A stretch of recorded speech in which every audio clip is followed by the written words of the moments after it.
Mga kabombo at Kastar Nation, sa pagkakataong ito ay nasa linya na ng ating komunikasyon ang ating mga kapanayan para sa umagang ito.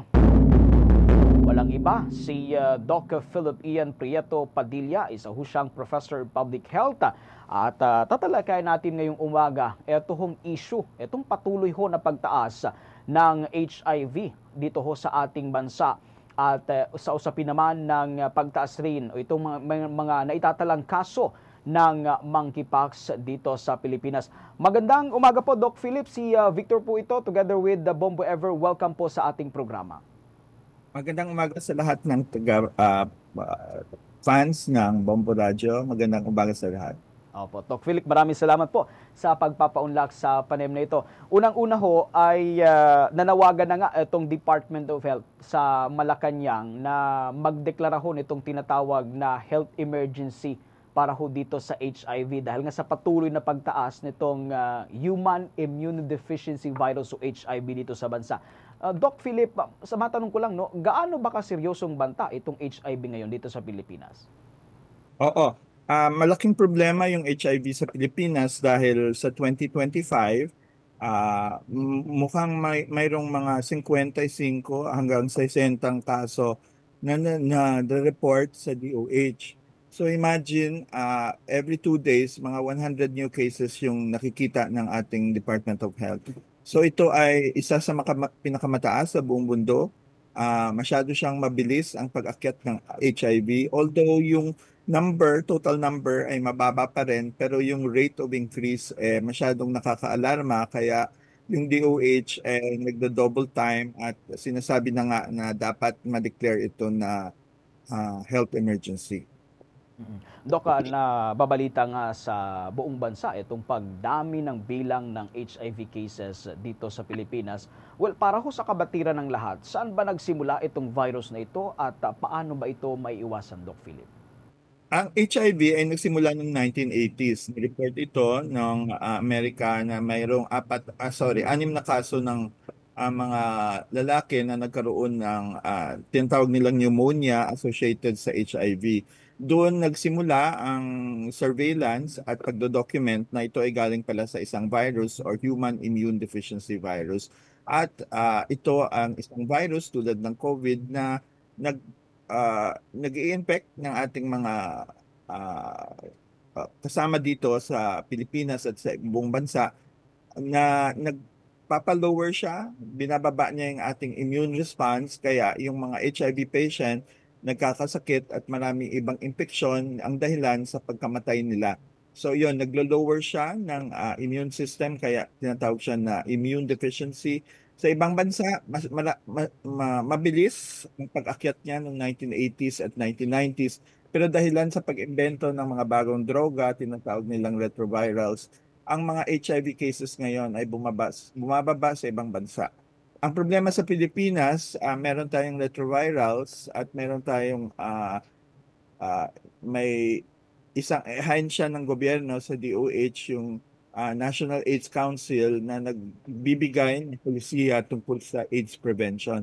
Pero unfortunately, dito sa Pilipinas, although may tinatawag tayong retrovirals at nakokontrol yung death dahil sa HIV, marami pa rin yung bagong kaso na re-record ng DOH. Kaya ito yung isa sa mga isang tinuturing na public health emergency dito sa bansa. Doc, medyo tumataas nga itong kaso ng HIV dito sa Pilipinas. And ang pinaka-concern dito, Doc, kasi batay doon sa data na ipresenta ng Department of Health, lumalabas na karamihan doon sa mga infected o itong nakakuha ng HIV virus ay may edad 15 hanggang 25 anyos. Sa tingin mo, Doc, bakit kaya ano kaya ang dahilan? Bakit ganito kabata itong mga nakakakuha ng naturang virus, Doc Philip?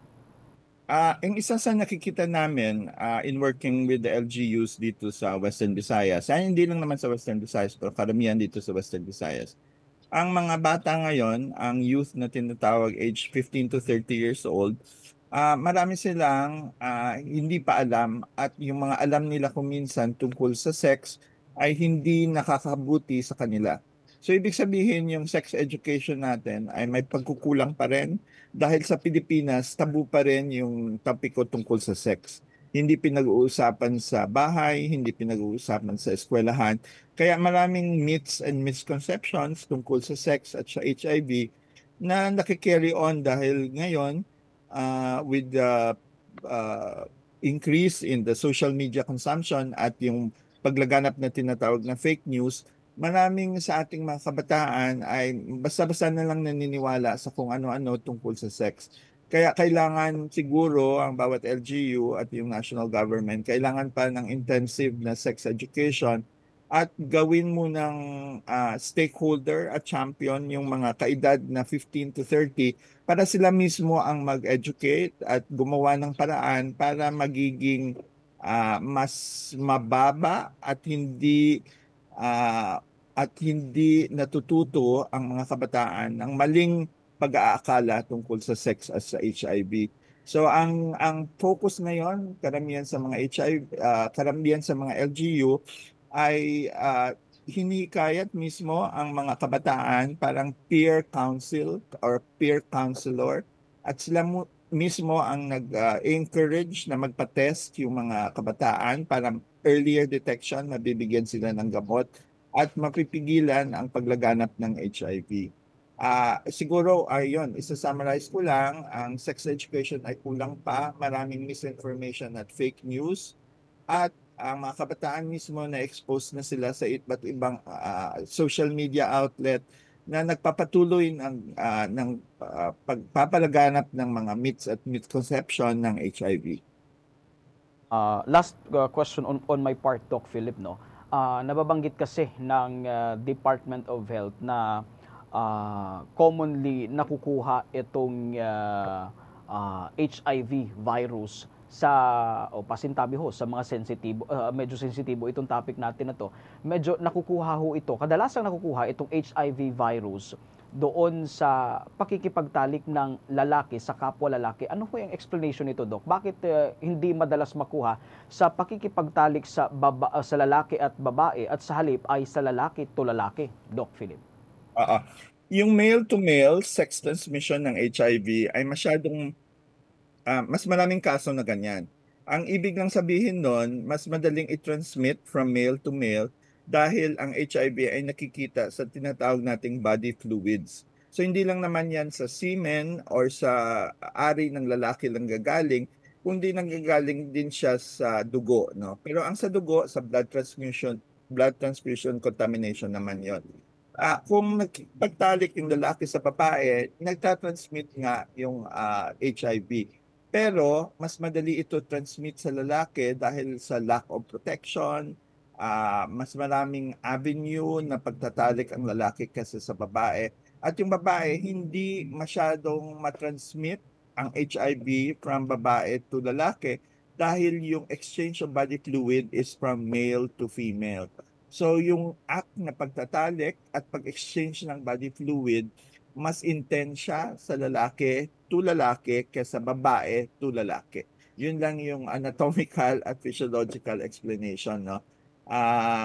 Siyempre, ang male to male transmission ay nakukuha din at walang ibang consequence. Sa male to female, pwedeng mabuntis yung babae at pwede ding magkaroon ng HIV ang baby pagkatapos kung naging positive ang babae, no? So kung ganon, meron namang gamot para sa babae during pregnancy para mabawasan ang chances na matransmit yung virus from mother to baby dahil sa mga recent na pagkaroon ng bagong retrovirus, pwede na gawin yun. Pero sa Pilipinas, mataas pa rin. Hindi lang naman sa Pilipinas, kundi sa ibang bansa, yung male-to-male transmission ay talagang mataas. Alright.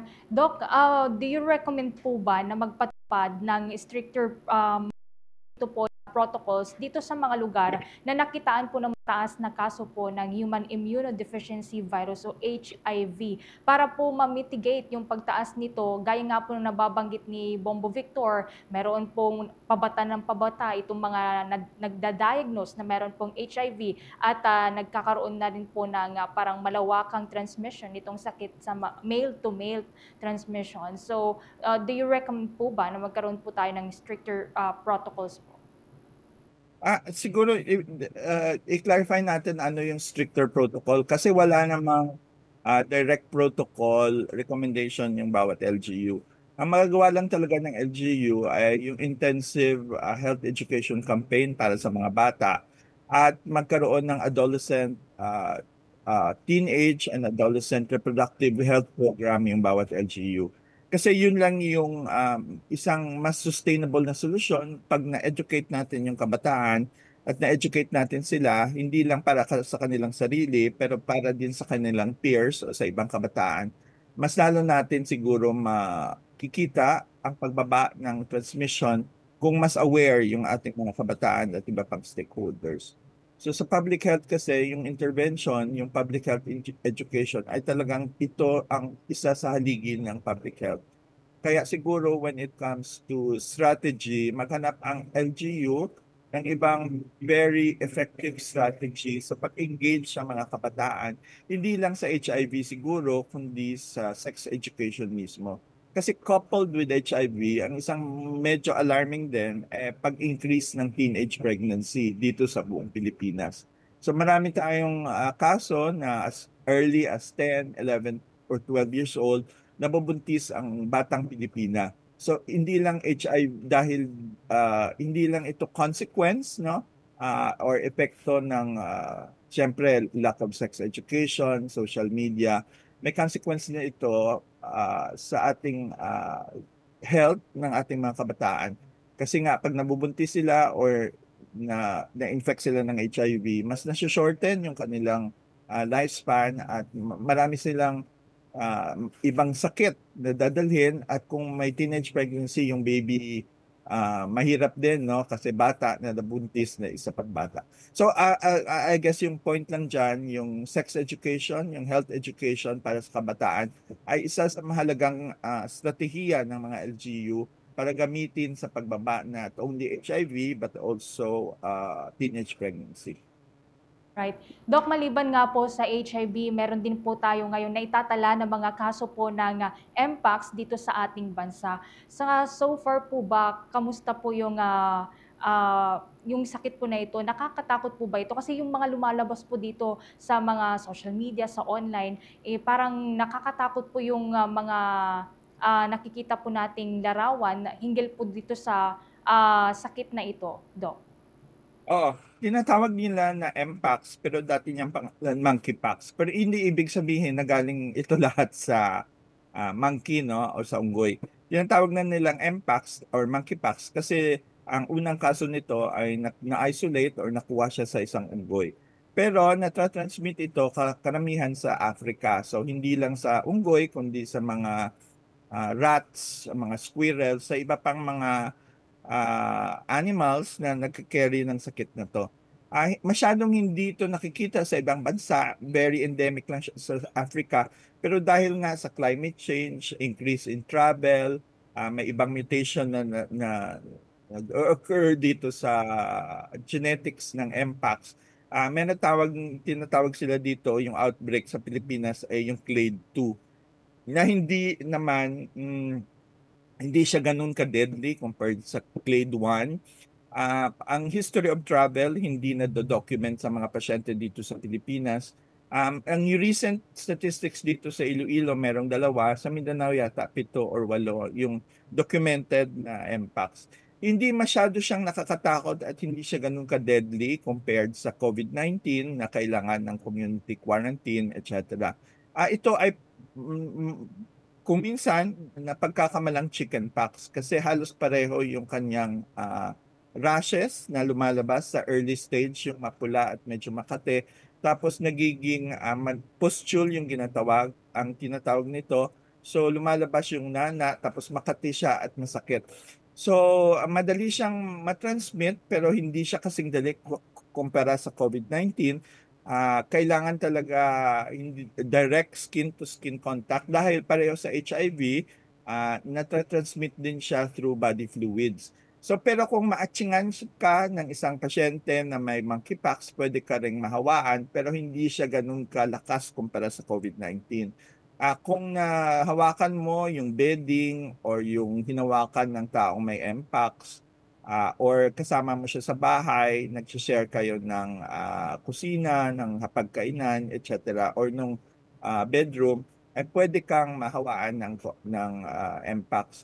Pero hindi siya kasing deadly. Ang problema lang kasi pag kinamot mo or nasugatan, pwede ma-infect ito. Pwede ka ma-infect na iba pang virus at yun yung dahilan bakit mas malubha yung kaso mo sa mpox. Pwede ka ma-confine, pwede ka ma-ICU. Pero karamihan naman sa tao ay nasa-survive. Ang isang malawak na strategiya ay yung confinement at yung isolation will take around 2 to 3 weeks. Kaya medyo mas mahaba yung quarantine kumpara sa COVID-19. Pero hindi siya kasing deadly. Mariresolve din siya kung okay ang immune system ng pasyente. Siguro nakaka-alarma lang kasi disfiguring yung ang mga itsura ng mpox. So kunyari makikita mo na may scar pagkatapos ng infection tulad din actually ng chickenpox pero mas malala nga lang siya. At mas malaki at kung matapos ng infection pwedeng malaki yung scarification dun sa pasyente. With that, Doc Philip, maraming salamat sa mga impormasyon na ibinahagi mo sa umagang ito sa lahat ng ating mga tagapakinig at mga manonood. Maraming salamat sa tagapakinig ng Bombo. Salamat ulit. Mga kababod ka sa nation, nakapanayam ho natin walang iba si Dr. Philip Ian Prieto Padilla. Siya ho ay Professor of Public Health. Tinalakay ho natin sa mga hindi po nakaabot. Tinalakay natin itong HIV cases, itong mga patuloy na pagtaas ng HIV cases dito sa bansa. At ito namang mga kaso ho, may mga naitatalang kaso ng monkeypox dito sa Pilipinas.